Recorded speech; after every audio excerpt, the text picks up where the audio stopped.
하고 있습니다. 선교학자 루이스 부시가 이런 선교학적 개념을 이야기했습니다.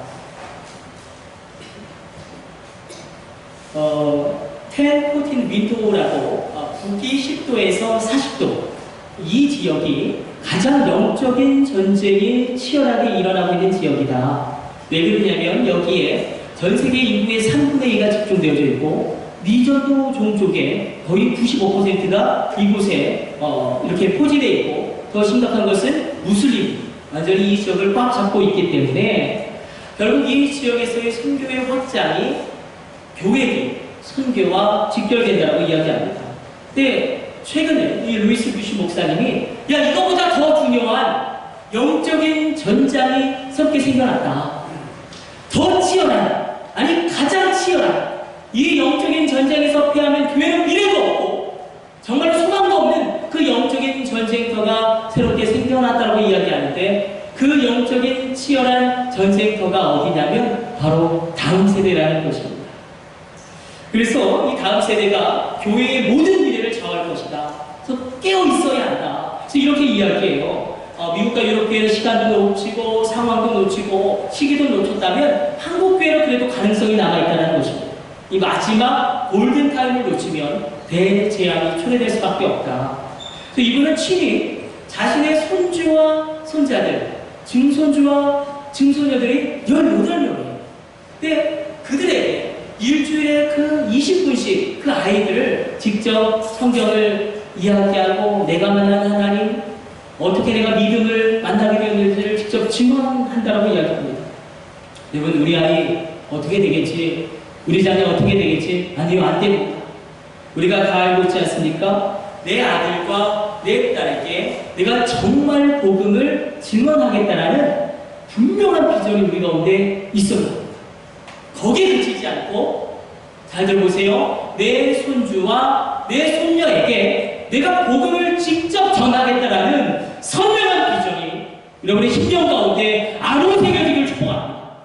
거기에 그치지 않고 나의 증손자와 나의 증손녀에게까지 내가 만난 하나님, 나를 이끌어오신 그 하나님 내가 직접 증언하겠다라고 우리가 결단하고 심각하게 비장하게 각오해야 한다는 것입니다. 우리 같이 고백하며 우리 결단하며 한번 나아가 봅시다. 같이 고백해 봅시다. 하나님, 내가 3세대에게 복음을 전하겠습니다.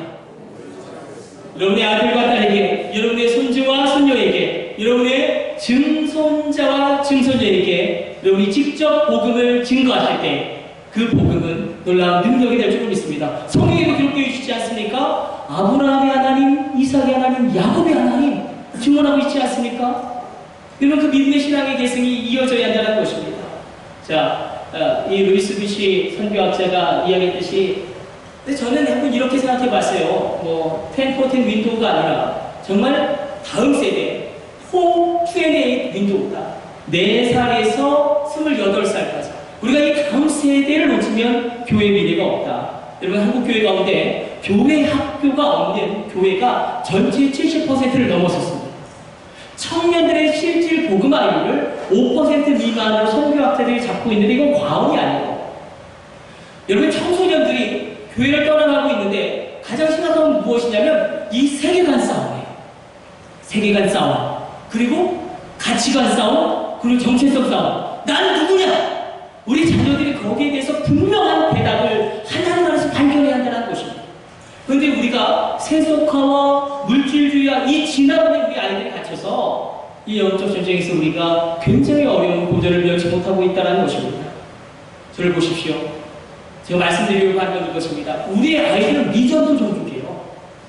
미전도 종족이 아프리카에만 있는 게 아니라 아마존 오지에만 있는 게 아니라 우리의 자녀들이 미전도 종족이에요. 우리 아이들이 죽어가고 있고 우리의 청소년들이 죽어가고 있고 우리의 청년들이 죽어가고 있습니다. 오늘 본문에서도 이 죽음의 긴 행렬을 이야기하고 있습니다. 오늘 본문 12절 말씀 우리 같이 읽고 말씀 시작해 보려고 합니다. 12절 말씀 같이 합독합니다. 성문에 가까이 이르실 때에 사람들이 한 죽은 자를 내고 나오니 이는 한 어머니의 독자요 그의 어머니는 과부라. 그 성에 많은 사람도 그와 함께 나오거늘 저희가 나의 성에 가까이 가실 때 거기에 긴 장래의 행렬이 이어지고 있습니다. 죽음의 행렬, 죽어버렸습니다. 과거의 아들 완전히 죽어버렸습니다. 우리의 자녀들은 어떨까요? 우리의 손주와 손녀들은 어떨까요? 만약에 저들이 살아계신 하나님을 불같이 체험하지 못한다면, 저들이 정말 성령의 충만을 한 번도 체험하지 못한다면, 저들은 우리가 생각하지 못하는 그 어떤 짓도 서슴지 않고 저지를 것입니다. 아이, 목사님, 거기까지 가겠어요? 그렇게까지 하겠어요? 아니요, 그렇게까지 할 겁니다. 거기까지 갈 겁니다. 그래서 지금 공부는 좀 못해도 여러분, 하나님 만난 아이에게 소망이 있습니다. 이거 믿으십니까? 이거 믿으십니까? 여러분, 하나님 만나요. 그래야 이 시대 가운데 흔들리지 않은 견고한 자와 함께 쓰임받게 된다는 것입니다. 지금 좀 경제적으로 어려워도 하나님을 만나야 됩니다. 끝내 그래서 하늘의 축복의 통로가 되어 강력한 자, 풍성한 자로 우리의 자녀들이 쓰임받게 될 줄로 믿습니다. 그래서 우리 자녀들이 언제부터 죽어가고 있는데, 우리가 언제부터인지 기도를 잃어버렸어요. 우리가 우리 자녀를 향하여 하나님께 살려달라고 부르짖는 기도와 눈물의 간구의 탄원을 그쳐버렸습니다. 살려달라고 하나님 살려주시는데 그 눈물의 기도가 멈춰버렸어요. 사실 저도 그래요. 우리 자녀들을 위해서. 여러분들도 마찬가지지 않습니까? 언제 눈물로 한번 기도해 보셨습니까? 하나님, 이대로는 안 됩니다. 정말 간절하게 주님께 나아가 본 적이 언제입니까? 그래서 정말 이 시대 가운데 우리 아이들, 청소년들, 청년들이 이 복음의 전수가 너무나 급박합니다. 이런 추세로 가면 선교학자와 미래학자들이 이야기하는 것처럼 20년 안에 한국교회는 반토막 나는 겁니다. 다음 세대가 없어집니다. 미래는 엄청난 속도로 우리에게 다가오고 있습니다. 그래서 정말로 우리 아이들에게 예수 그리스도 안에 있는 그 영원한 소망을 우리가 증명해보자라는 것입니다. 아주 무서운 것은 여러분, 이 세대가 이전의 어떤 세대보다 더 악하고 더 강렬하게 하나님을 대적하고 있는 세대라는 것입니다. 제가 미국 캘리포니아에 있을 때에 논란이 되었던 게 이제 10대 아이들에게 한문 선교를 가르칠 것이냐 말 것이냐, 이게 처음이야 논란이었거든요. 근데 가르쳐요, 캘리포니아에서. 이제 그게 성교육에 들어가 버렸어요. 근데 우리 한국도 3년 뒤면 가르쳐요. 학생 인권 조례가 통과되어 버렸어요. 서울시에서 이걸 지지하고 있어요. 한문 선교를 가르쳐요. 아이들에게 동성애에 대해서 그건 다른 거다, 나쁜 게 아니다, 가르칩니다. 이게 엄청난 이 국가적인 재앙을 몰고 오는데, 제가 2003년에 목사직을 맡고 지금까지 17년을 달려왔습니다. 제가 앞으로 달려갈 목회의 세월을 생각해보니까 30년이더라고요. 30년 동안 달려가야 되는데 방향을 어떻게 설정할 것인가, 중간 점검을 하면서 우리 청사랑교회 30년 동안 우리가 어떻게 달려갈 것인가, 방향을 하나님 앞에 기도하면서 우리가 흔들 깃발, 우리가 부를 노래, 우리에게 분명한 비전과 선명한 목적은 다음 세대인 줄로 믿습니다. 그렇다고 우리 어르신들을 막 무시하고 그러자는 게 아니에요. 어르신들도 너무너무 중요합니다. 그러나 우리가 선명한 포커스를 잡자라는 겁니다. 그래서 수년 전부터 다음 세대에 대하여 다음 세대를 일으키고 있는 교회들이 있어요. 그 교회들의 케이스를 분류하고 연구하고 공부하고 있습니다. 특별히 제가 오늘 3가지 케이스를 여러분과 함께 나누면서 또 그 케이스를 오늘 본문의 말씀과 연결시키면서 우리 가정 가운데 주시는 말씀, 또 우리 다음 세대에게 하나님 원하시는 것은 무엇인가를 오늘 분명하게 잡아내보고자 합니다. 첫 번째 계속 연구하고 있는 것은 순천에 있는 동부금방교회입니다. 조은하 교수님이, 모건대 기독교 교육학과 조은하 교수님이 이 교회 꼭 가봐라, 다음 세대를 생각한다면 이 교회 꼭 가봐라. 그래서 가봤는데 장성규 목사님이 제가 갔을 때에 성지순례를 가셨어요. 만나지 못했는데 이 교회가 왜 주목받는가? 이 교회는 유아실이 강당 앞에 있어요. 우리 애기 가진 엄마들은 싫겠죠. 근데 이 목사님의 목회처럼은 무엇이냐면 아주 어린 시절에 어머니에게 예배의 기도를 전수받는다는 거예요. 영적으로 무언가 흘러간다는 거예요. 그래서 여기서 우리가 임신하고 아이를 낳으면 신앙이 굉장히 약화되거든요. 우리 다 체험하지 않았습니까? 안 된다는, 엄마들의 신앙이 약화되면 아이들의 신앙이까지 직접적인 약화가 되기 때문에, 그래서 여기에, 거기 화장실도 다 넣고요, 여기에 유아실 만들었어요. 근데 이 교회는 더 놀라운 건 무엇이냐면 3세대 통합 예배를 드립니다. 3세대 어린아이들 그리고 청소년들, 청장년이 하나가 돼서 예배 드리는 우리 한번 같이 고백해 봅시다. 다음 세대를 예배의 세대로. 분명한 방향이 있는 거예요.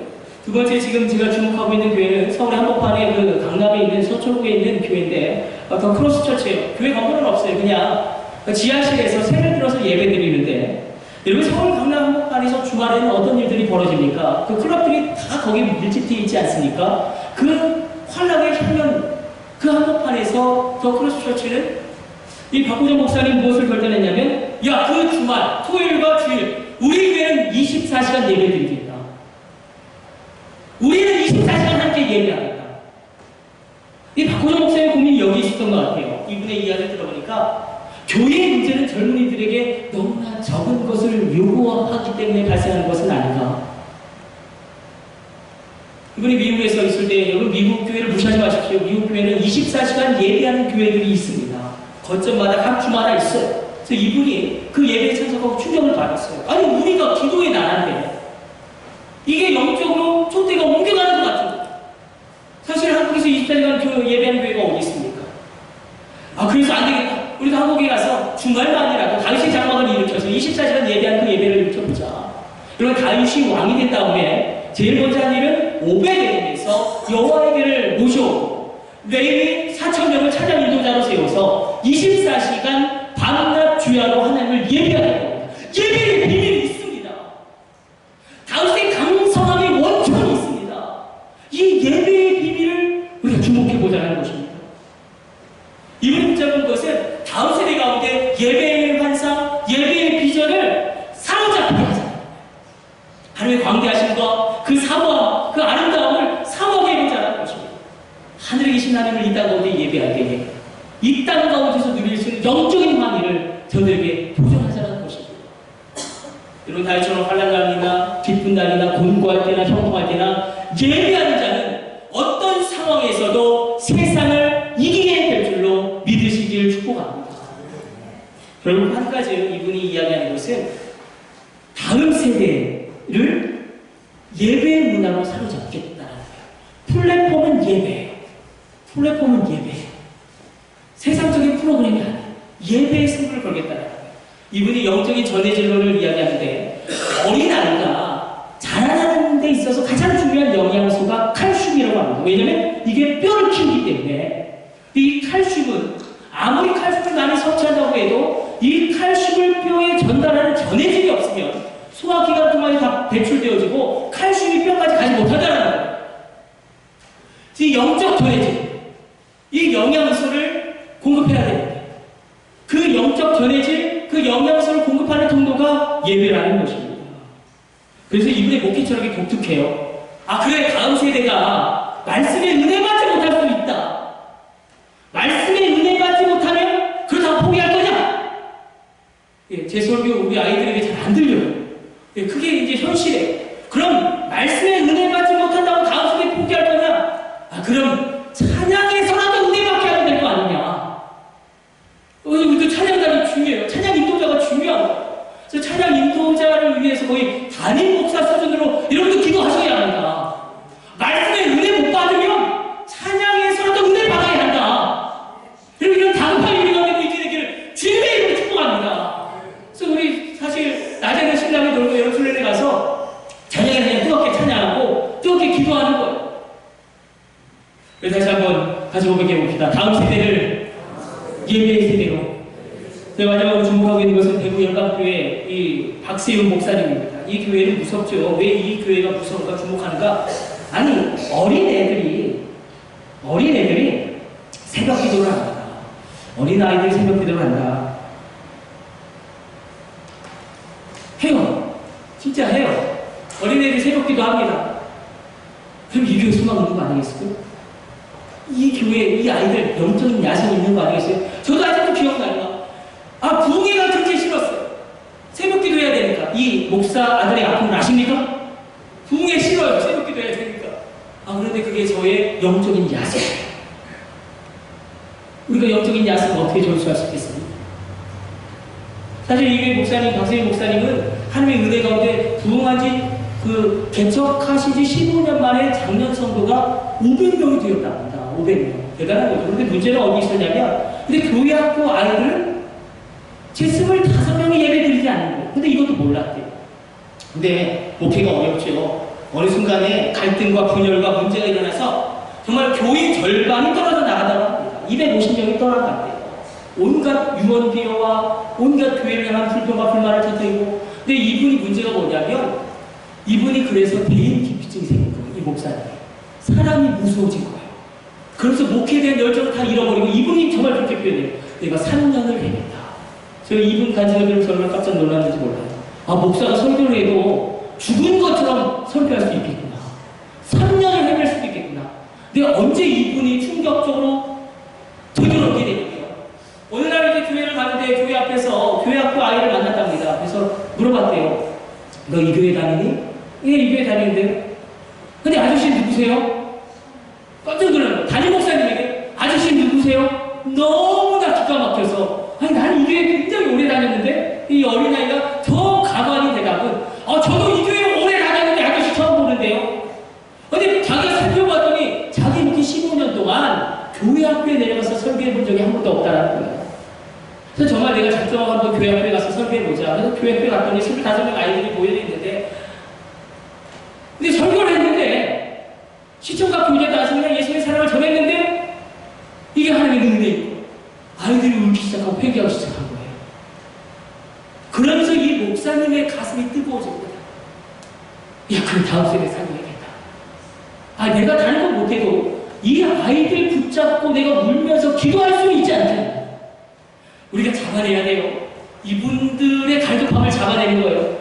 우리도 마찬가지예요. 우리가 뭐 아무리 노력한다고 되겠습니까? 그러나 적어도 우리가 수련회 가서 여러분 다 오셔야 돼요. 여러분 성경학교 때도 다 오셔야 되고 수련회 때도 다 오셔야 돼요.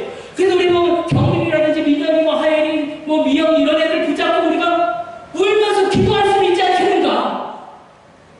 아니 울면서 기도라도 한번 해봤는가? 그래서 이분이 완전히 뒤집혀지는 거예요. 그래서 다시 살아난 거예요. 이 교회가 살아나고, 이 교회가 교회 학교가 500명이 모입니다. 중고등부 제외하고 교회 학교. 그리고 이 아이들이 새벽 예배를 드려요. 새벽 예배 와보면 작년 반, 어린아이 반. 우리 가운데도 분명한 이런 비전이 있기를 원합니다. 우리 다시 한번 보게 봅니다. 다음 세대를 예배의 세대로. 자, 오늘 예수님이 나인이라 성에 들어가는데 제자들과 무리들이 예수님을 따르고 있습니다. 우리 11절 말씀 한번 읽어보도록 하겠습니다. 11절 같이 합독합니다. 그 후에 예수께서 나인이라는 성으로 가실새 제자와 많은 무리와 동행하더니, 저는 이 무리를 생명의 행진이다라고 바꿔 표현하기를 원합니다. 예수는 생명이시죠. 친히 말씀하셨어요. 내가 곧 길이요 진리요 생명이다. 그래서 예수님을 만나는 사람은 어떤 질병에 걸렸든지 취함을 얻었습니다. 예수님을 만나는 사람은 그 열정이 회복되어지고 비전을 얻었습니다. 여러분, 죄 가운데 있던 사람이 회개하고 놀라운 역사를 체험하였습니다. 예수님 만나야 돼요. 예수님을 일단 만나야 됩니다. 그런데 이 생명의 행렬, 생명의 행진이 나인성으로 들어갈 때에 그 나인성에서 나오는 또 다른 행렬이 있었으니 다른 말은 죽음의 행렬, 장래의 행렬입니다. 그 장래의 행렬, 죽음의 칼날을 오늘 본문 12절은 이렇게 기록하고 있어요. 우리 12절도 같이 읽어보도록 하겠습니다. 같이 합독합니다. 성문에 가까이 이르실 때에 사람들이 한 죽은 자를 메고 나오니 이는 한 어머니의 독자요 그의 어머니는 과부라. 그 성에 많은 사람도 그와 함께 나오고는 지금 성에서 한 무리가 나오는데 장래의 행렬입니다. 이 어머니 독자를 잃은 과부입니다. 살 이유가 없는 여인입니다. 이 어머니는 살 이유가 하나도 없습니다. 오늘 혹시 이 예배 드리는 우리 가운데도 내가 살 이유가 하나도 없다는 분 혹시 계시다면 오늘 분명하게 주신 하나님의 말씀, 여러분 인생의 편대로 삼으시기를 축복합니다. 살 이유가 하나도 없는 이 여인, 이 어머니를 따라서 죽음의 행렬이 길게 이어지고 있습니다. 아이가 죽었습니다. 우리도 마찬가지예요. 우리 아이들 죽어가고 있습니다. 여러분, 세속화의 물결을 우리가 어떻게 감당할 수가 없어요. 세계와 이 세계관의 싸움, 가치관의 싸움, 정치성의 싸움 가운데 우리가 판판이 치고 있습니다. 한국교회 미래가 죽어가고 있고 우리도 죽어가고 있는 겁니다. 그런데 이 죽음의 행렬을 우리도 겪고 있고 보고 있는데 중요한 것은 예수님이 오신 이유에 오늘 이 말씀을 집중하는 겁니다. 예수님이 오신 이유를 이렇게 기록하고 있어요. 우리 같이 요한복음 10장 10절 합독합니다. 내가 온 것은 양으로 생명을 얻게 하고 더 풍성히 얻게 하려는 것이다. 자, 예수님이 오신 이 두 가지를 명확하게 이야기하고 있어요. 첫 번째는 생명을 얻게 합니다. 그러나 거기에 그치지 않고 더 나아가서 더 풍성한 생명을 얻게 하려 합니다. 여러분, 이 생명과 풍성한 생명은 완전히 다릅니다. 여기서 말하는 생명이라는 건 무엇이냐면 예수를 믿는 거예요. 예수님을 믿어요. 예수를 믿고 만날 순간 우리 가운데 영생이 주어집니다. 그런데 우리가 구원받는 이 영생의 생명도 있지만 예수는 거기에 그치는 것을 원하지 않고 우리가 더 풍성한 생명을 갖기를 원하십니다. 한번 이렇게 생각해 봅시다. 중환자실에 가면 아픈 환자들이 누워 계십니다. 호흡기를 꽂고 계신 분도 있고 생명이 있기는 있지만 희미한 생명이에요. 나 왕성한 생명력도 있죠. 뭐 농어시장에 가보시면 아니면 농수산물 시장에 가면 새벽에 그 물건을 파느라고 새벽 3시부터 2시부터 이 상인들이 이걸 산다, 깎아라, 산다 막 소리 지르고 거기 생명력이 있는 거예요. 제가 대학교 4학년 때 군종사관 후보생들, 저는 이제 4학년이니까 다 모아서 30명이 겨울 엠프를 갔습니다. 한겨울인데 그런데 막 농구하다가 우통을 다 벗었어요. 더우니까 왕성한 생명력이 있는 거예요. 잘 들어보세요. 우리 가운데 그냥 희미한, 겨우 천국 가는 수준의 희미한 생명력도 있을 수 있지만 왕성한 생명력도 있을 수 있다. 희미한 신앙생활도 있지만 왕성한 신앙생활도 있을 수 있다. 희미한 기도도 있지만 왕성한 생명력 있는 기도도 있을 수 있다. 바로 원하기를 여러분 가운데 이 왕성한 생명력, 왕성한 신앙생활, 왕성한 기도가 회복되어지기를 성부, 성자, 성령으로 축복합니다. 생명이라고 해서 다 똑같은 생명이 아니라는 겁니다. 희미한 생명도 있지만 왕성한 생명도 있고, 여러분 기도라고 해서 다 똑같은 기도가 아니라 희미한 기도가 있는 반면 왕성한 기도도 있다는 것입니다. 신앙생활이랑 다 똑같은 것이 아니라 희미한 신앙생활이 있는 반면 분명하고 명확하고 풍성하고 왕성한 신앙생활을 우리가 할 수도 있다는 것입니다. 여러분 분명히 우리 가운데 예수님이 계시지만 내가 죄에 펑펑 무너지고 조그만 고난이 와도 그냥 넘어지고 하나님 살아계신가 죽었는가 계속 의심과 회의가 계속 들고 이분이 교회에서는 신앙인 같지만 밖에 나가면 이분이 정말로 이분이 교회 다니시는 분이 맞나 의구심이 들 정도 그런 분들이 분명히 있어요. 이분들은 단 한 가지 희미한 생명력만 있는 거예요. 겨우 천국 갈 생명이 그 안에 있는 겁니다. 예수님 오신 이유는 우리로 생명을 얻게 하고 더 풍성한 생명을 주시기 위함입니다. 이 풍성한 생명, 왕성한 생명력을 이렇게 표현해 봅시다. 우리 같이 믿음으로 고백해 봅시다. 믿음은 실제가 됩니다. 질문 드려볼게요. 답해 보세요. 내가 가진 믿음 때문에 내가 고난 가운데 일어섭니까? 내가 가진 믿음 때문에 내가 세상 없는 일이 있어도 기도의 자리를 지킵니까? 내가 가진 믿음 때문에 내가 절망적인 상황에서도 이렇게 찬송의 제사를, 찬양의 제사를 시와 찬미와 신령한 것들을 올려드리고 있습니까?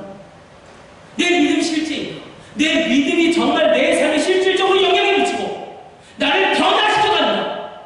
여러분 그것이라면 여러분 가운데 왕성한 생명력이 있는 줄로 믿습니다. 중요한 것은 우린 연약하다는 것입니다. 이 죽음의 행렬 가운데 앞서 있는 그 어머니와 생명의 행렬 가운데 앞서 계신 예수님이 만납니다. 이것을 우리는 생명의 접촉이라고 이야기할 수 있습니다. 예수님은 죽음의 행렬을 절대로 그냥 지나치지 않는다. 여기 우리 소망이 있습니다. 예수님은 죽음의 행렬을 절대로 그냥 넘어가지 않습니다. 잘 기억해 보세요. 38년 된 병자를 만나러 가십니다. 문둥병자를 고치십니다. 그리고 사마리아 여인의 그 여인, 그 사마리아 여인, 여러분 우물가에 있는 그 사마리아 여인, 그 여인을 정의하자면 이런 사람 아닙니까? 사는데 사는 것 같지 않은 여인이에요. 사는데 사는 것 같지 않은 그 여인을 만나시려고 직선도로를 피하셔서 우회 도로로 꼬불꼬불 그 사마리아까지 들어가십니다. 우리 예수님은 이런 분이십니다. 이 예수님 우리가 만나면 이 생명의 접촉점이 여러분 성경학교 되길 축복합니다. 우리 중고청 수련회 되기를 원합니다. 그래서 우리 13절 보니까 죽음의 행렬을 멈추고 그 행렬을 정말로 주님이 그 행렬 속으로 뛰어들어 가셔서 무언가 역사를 시작하시는데 자, 우리 13절 같이 읽어보도록 하겠습니다. 13절 같이 합독합니다. 주께서 아브를 보시고 불쌍히 여기사 울지 말라 하시고, 여기서 불쌍히 여기사 스플랑크리 조마이라는 헬라어 언어인데 의미가 되게 좋아요. 그냥 불쌍히 여기사 이렇게 하면 원어적인 의미가 아니고 가슴 아리를 했다는 거예요. 예수님은 가슴 아리를 하셨다. 뼛속까지 그 아픔을 느끼셨다. 그래서 이것을 영어로 컴패션이라고 번역했지만, 그 예수님의 마음이 그 여인의 마음 속으로 들어가 그 여인의 아픔을 뼛속까지 느낀 거예요. 여러분, 지금 어떤 이유에서든지 우리가 주님을 만나야 합니다. 내가 문둥병자 같은 상황일 수 있어요. 영적으로. 아니면 정말 상황 가운데. 그러니까 예수님을 만나면, 우리 예수님 문둥병이라고 고칠 때 어떻게 고치십니까? 예수님은 천지를 창조한 하나님이시기 때문에 깨끗함을 입으라 하면 고쳐지지만, 친히 그 더러운 환부, 그 고름이 나고, 그 정말 상처난 그 지독한 환부, 그 징그러운 환부에 손을 대시고 안수하시며 문둥병자를 고치셨다는 사실을, 이 생명의 접촉을 하나님께 요구하십시오. 예수님께 요구하십시오. 예수님께 간절히 구하십시오. 주님 충맹이를 그냥 두지 않습니다. 그래서 주님 말씀하시죠. 울지 말라. 왜 울지 말라고 말씀하셨냐면, 예수님은 이 울음을 그칠 능력이 있기 때문에 그렇습니다. 우리 14절 말씀 같이 읽어보도록 하겠습니다. 우리 정말 우리 아이가 죽었다고 생각하고 내 심령이 죽어있다고 생각하고 우리 3과 일치시키면서 14절 같이 읽습니다. 가까이 가사 그 관에 손을 대시니 맨 자들이 서는지라. 예수께서 이르시되 청년아 내가 내게 말하노니 일어나라 하시며, 관에 손을 댔다는 것은 나의 죽음에 손을 대셨다는 것이고 죽은 자에게 손을 대셨다는 것입니다. 자, 이 말은 우리 주님에게 굉장한 사랑이 있다는 거예요. 그리고 삶의 문제와 죽음의 문제를 해결할 수 있는 능력이 있는 분이라는 것입니다. 만약에 사랑만 있다면 이 죽은 자를 살릴 수 없을 것입니다. 만약에 능력만 있다면 그냥 지나칠 수도 있을 것입니다. 그러나 주님은 사랑과 능력이 있기 때문에, 그래서 우리가 기도하는 그 하나님, 그 예수님은 사랑과 능력이 있는 분이다. 여러분의 죽음의 문제가 해결을 받게 되길 축복합니다. 여러분의 죽음의 행렬이 끝나 그 죽음의 행렬에서 뛰쳐나와 예수의 생명의 이 대열에 합육해 되어지는 은혜의 역사가 여러분 가정 가운데, 여러분 자녀 가운데 있게 되기를 간절히 바라고 합니다. 그래서 어떤 일이 일어납니까? 생명의 접촉이 일어나자, 자, 우리 자녀 일어났다고 생각하고, 내가 일어났다고 생각하고, 우리 15절을 간절한 마음 같이 집중해서 읽습니다. 죽었던 자가 일어나 앉고 말도하거늘 예수께서 그를 어머니에게 주시니, 지금 이 시간에도 사망의 행렬 가운데 있는 분들이 있을 것이고 죽음 가운데 있는 분들도 있을 것입니다. 그러나 거기서 뛰쳐나올 수 있습니다. 예수님과의 만남이 이토록 중요합니다. 그래서 예수님을 만나면 누구라도 그 죽었던 생명이 회복되어지고 간신히 천국 갈 그런 희미한 생명력에서 희미한 생명을 가진 자들이 왕성한 생명을 갖게 된다는 것입니다. 이제 우리 차례이지 않겠습니까? 이제 우리 자녀 차례이지 않겠습니까? 성경을 보면 굉장히 많은 사람들이 낙심합니다. 믿음의 사람들도 낙심해요. 그 믿음 좋은 엘리야를 생각해 봅시다. 엘리야는 모두가 다 배도의 길을 걸을 때에 나는 하나님을 믿는다. 이 나라 이 민족 살 길은 하나님을 믿는 길밖에 없다 외치면서 바알과 아세라 선지자 850명과 대결해서 하늘에서 불을 떨어뜨린 믿음의 사람입니다. 대단하죠? 그런데 이 엘리야가 낙심합니다. 이세벨의 말 한마디, 하나님 로덴나무 아래에서 내가 죽기를 청합니다. 자살을 하고 싶은데 믿으니까 자살을 못하고 하나님 그냥 천국에 지금 데려가 주세요. 이렇게 낙심할 때가 있다는 거예요. 그 믿음 좋은 예레미야도 막 사자굴을 통하지 않습니까? 우리가 하나님께로 방향을 정해야 한다. 우리의 살 길은 하나님밖에 없다. 그러나 낙심이 돼요. 그래서 하나님께 사표를 내면서 하나님 이제 정말 못하겠습니다.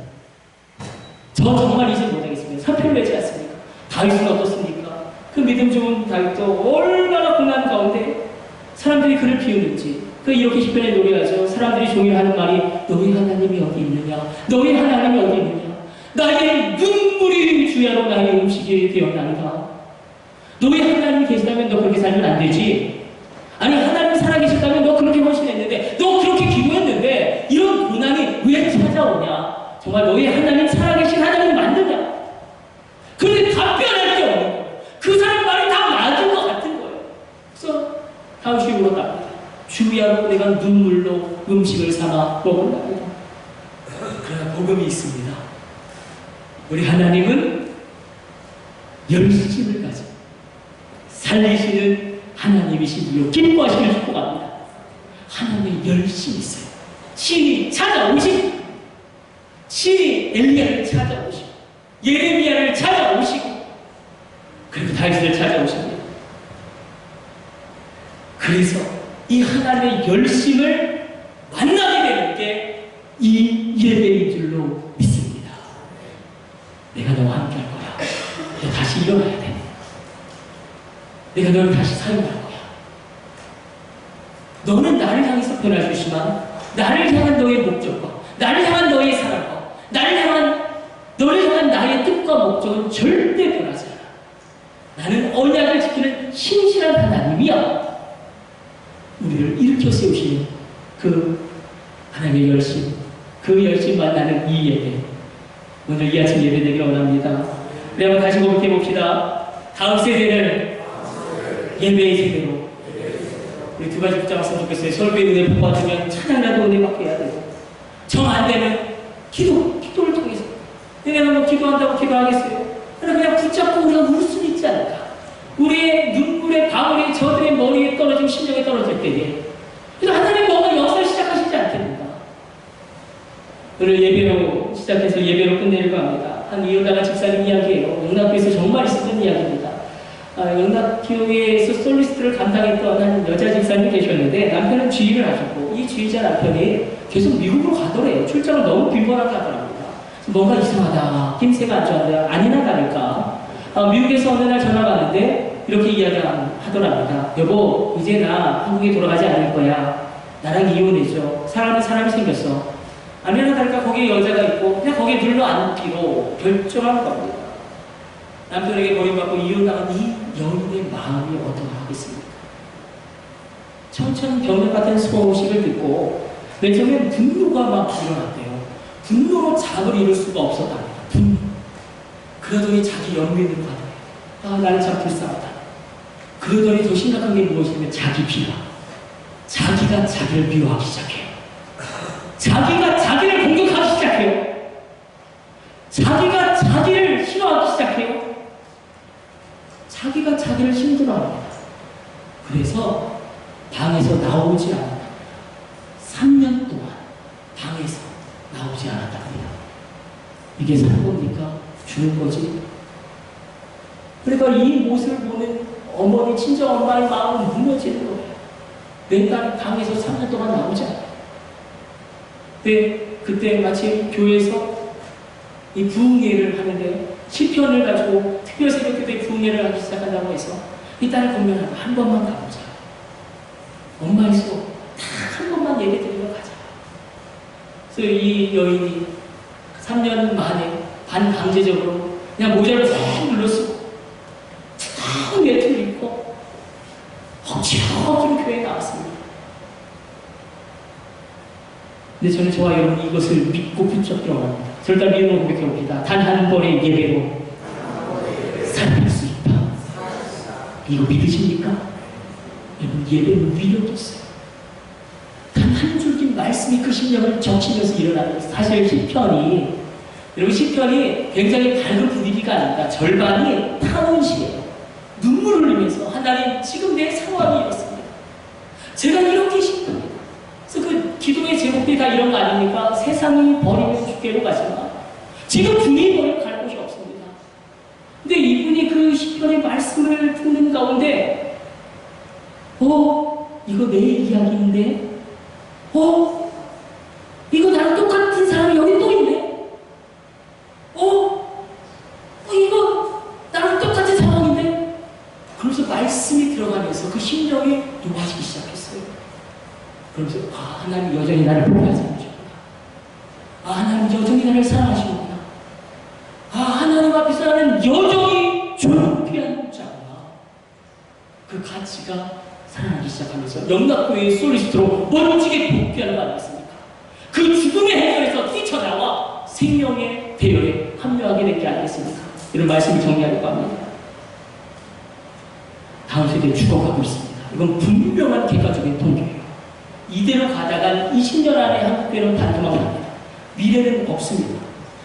기독교 역사 가운데 가장 빨리 붕괴했지만 가장 빨리 쇠퇴한 교회로 한국교회는 세계교회 역사 가운데 기록될 수밖에 없을 것입니다. 근데 우리가 어떻게 하겠습니까? 다음 세대 우리 얘기 듣나요? 우리 얘기 안 듣죠? 우리가 적어도 저들을 붙잡고 눈을 들며 기도할 수는 있지 않습니까? 이 예배 가운데 말씀으로 은혜 받지 못하면 그냥 찬양으로라도 은혜 받을 수 있게 할 수 있지는 않겠느냐. 그래서 오늘 보여주신 대로 그 왕성한 생명력을 접촉시켜야 됩니다. 이 예배를 통하여. 이 예배를 통하여. 그리고 그 왕성한 생명력을 접촉하는 예배의 통로가 일어나는 게 바로 여름성경학교고 중고청 수능입니다. 절대로 행사가 아니에요. 이건 우리의 영적 전쟁입니다. 가장 치열한 영적 전쟁이 이제 앞으로 2주 동안 우리 교회 가운데 벌어집니다. 이분 1명이라고 무시하지 마십시오. 10명이라고 무시하지 마십시오. 20명이라고 얕보지 마십시오. 말씀 정리하려고 합니다. 그 접촉점, 여름성경학교, 그 접촉점, 생명의 접촉점, 중고청 수련회, 우리가 영적인 전대지를 만들고 갑니다. 여기 우리가 한번 믿음으로 기도하고 우리 모든 것을 걸고 달려갈 때에 분명히 하나님이 부어주시는 변화와 은총과 생명의 역사가 우리 자녀 가운데 일어나게 될 줄로 믿습니다. 죽음의 그 행렬에서 뛰쳐나와 생명의 대열에 합류하게 되어지는 놀라운 은혜의 역사가 특별히 우리의 자녀 가운데 임하게 되기를 주님의 이름으로 축원합니다. 우리 기도하겠습니다.